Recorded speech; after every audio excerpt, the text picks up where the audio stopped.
Good evening, Stetson. I'm Allison Tankersley. And I'm Daniella Hankey. Thank you for joining us for WHNN News Hour at 4.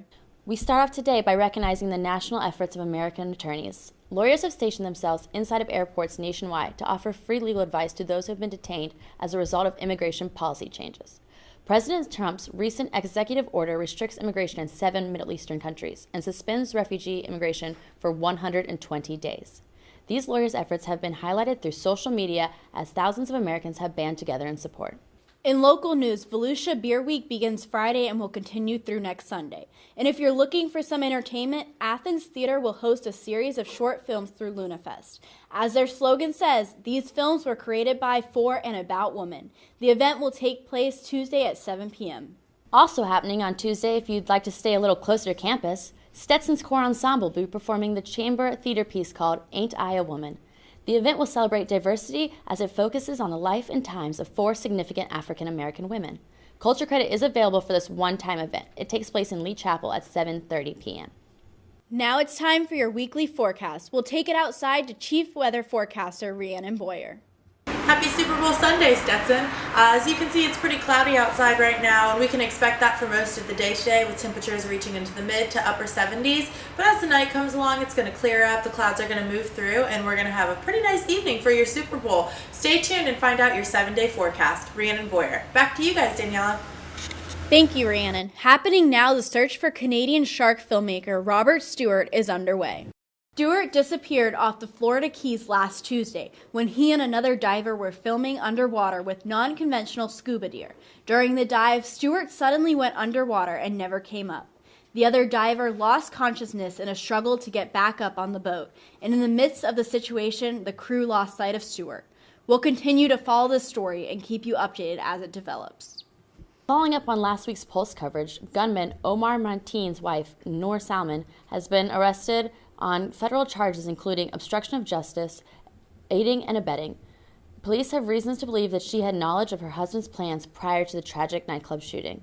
Judge Ryu has delayed a decision on Salman's bail, but ordered her to have a psychiatric exam. Downtown DeLand is known for its unique shops and locally owned restaurants. WHNN's Jodi Campbell stopped by one of the more recent restaurants and entertainment additions, YOLO Bar and Grilled Cheese. We'll go now to Jodi. We're here at YOLO Bar and Grilled Cheese. I'm here with the general manager and assistant manager. My name's Kevin Harper. I'm the general manager. My name's Dan Nunez. I'm the assistant general manager. Why YOLO? Why the name YOLO? Where did it come from?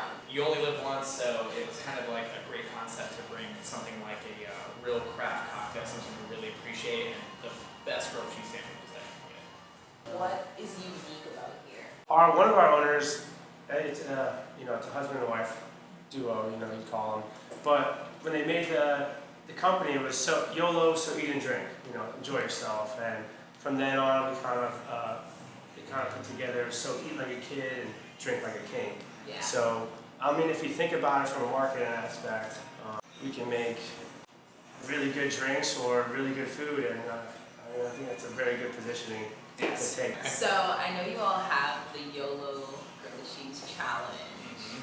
Please explain that to us. Yeah. Okay, so this monstrosity that we have is 5 of our best sandwiches. It's the standard, the Delandite, the Cluckin' Hot, the Hog, and the Mac Daddy. And it's stacked all on top of each other to be real tall, like that tower of sandwiches. We've got a pound of tots under it and a 12-ounce tomato disc soup. And the whole sandwich is covered in cheese sauce. So this is something... Altogether, you're looking at like 7 to 8 pounds of food. So what about all of this amazing art on the wall? The artwork was done actually a collaboration. Most of it was done by Jennifer Bryant, who's a local artist here. She did our logo stuff, this awesome picture that's right back here behind us with the singer. She has a few other pieces inside of our bathrooms along the outside. She'll be coming back with us to redesign a lot of it. We even had another local artist that came in that we lost contact with, unfortunately, and she's the one that did a lot of the lettering. And she's a tattoo artist, obviously very talented. If there was one thing that you could tell DeLand about YOLO that is just unique to YOLO that you want people to know that a lot of people don't know, what would that be? If you got an idea for a sandwich, we're not scared to listen. Yeah. Knowing that you all are part of DeLand, but that you actually submerge yourself into it, and it's all about the people who are here because of other people here. One of our main things is hospitality. You sit at our bar, we want to know your name, we want to make sure that you have what you want. We are here hours and hours and hours for, to make sure that the land has something that they want to come and see.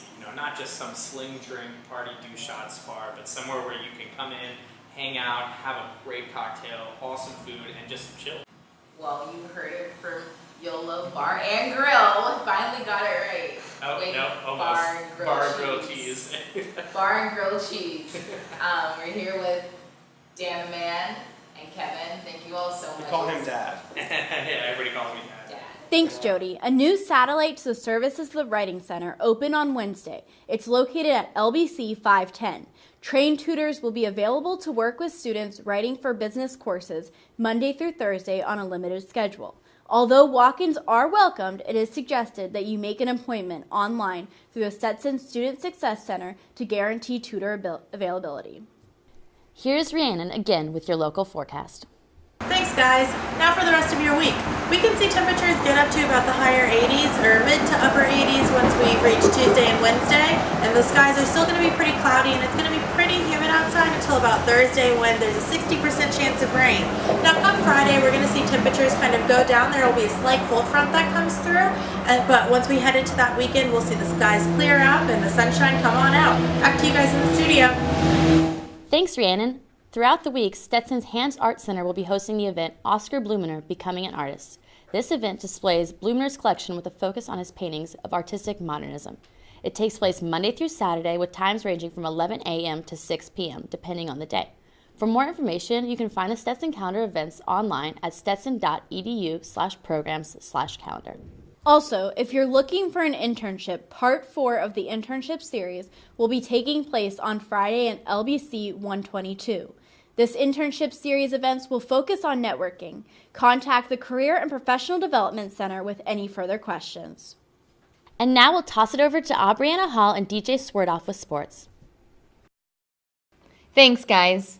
It has been a great week for all Stetson sports teams. Last Saturday, both the men's and women's basketball teams won against A-Sun rival UNF. The women's team, with their record of 16-5 overall and 5-1 in conference play, held their second straight conference opponent to under 45 points in a 68-44 win. Stetson was led by Brianna Bay with 17 points and 7 rebounds. The top scoring players following Bay were Brittany Chambers with 15 points, McKenna Beach with 10, and Sarah Sager with 8. The men's game, record 9-14 overall and 2-5 in conference play. In the second game of the day, the men's team won against UNF by a score of 88-74. Stetson trailed UNF at halftime, 41-32, and managed to outscore the Ospreys in the second half, shooting better than 74% from the field. Derek Newton led the scoring with 26 points and 5 rebounds, followed by Divine Miles with 16 points, Luke Doyle had 19, and Brian Pegg finished with 10 points. This past Monday, the men's team faced off and lost a close one by a score of 86-89 against top conference rival Jacksonville University. The game was tied 36-36 at halftime, giving the Hatters some hope, but not quite enough to take the win.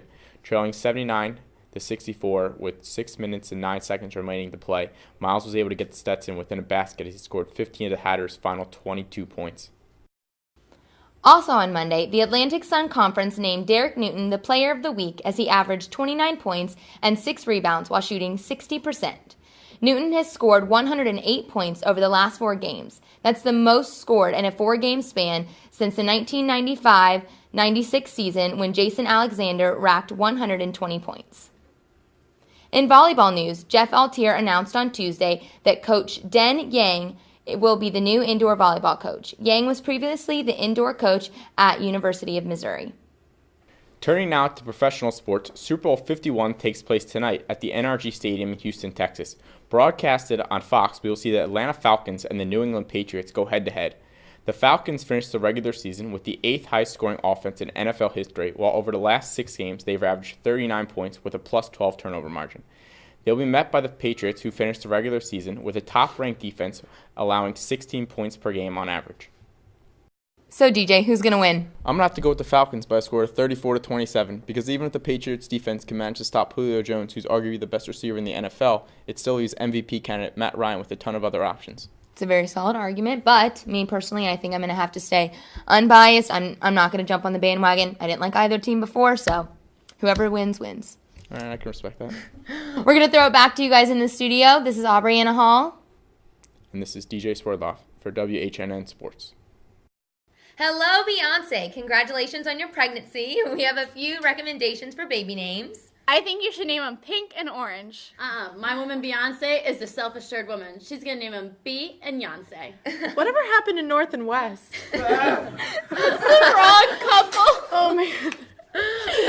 DJ, what do you think? So we're back to when she can hit 90-mile-an-hour fastball. Oh, goodness. Okay.